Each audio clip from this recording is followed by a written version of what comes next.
বিক্ষোভে উত্তাল ফ্রান্সের লিও শহর। এক ডানপন্থী রাজনৈতিক কর্মীকে পিটিয়ে হত্যার প্রতিবাদে সড়কে নামে হাজারো মানুষ।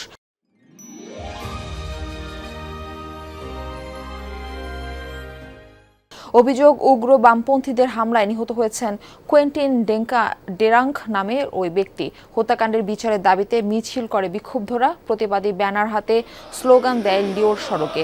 ডেরাঙ্ককে যেখানে হত্যা করা হয় সেখানে মিছিল নিয়ে যায় প্রতিবাদকারীরা। অস্থায়ী স্মৃতিস্তম্ভের সামনে দাঁড়িয়ে শ্রদ্ধা জানায় ডেরাঙ্কের প্রতি। ঘটনাস্থলে সতর্ক অবস্থানে ছিল পুলিশ। শনিবার লিও শহরের বিক্ষোভ মিছিলে ৩,০০০-এরও বেশি মানুষ অংশ নেয় বলে জানিয়েছে ফরাসি প্রশাসন। এখনো পর্যন্ত হত্যাকাণ্ডের সাথে জড়িত সন্দেহে অন্তত ৭ জনকে আটক করেছে পুলিশ। চলছে তদন্ত।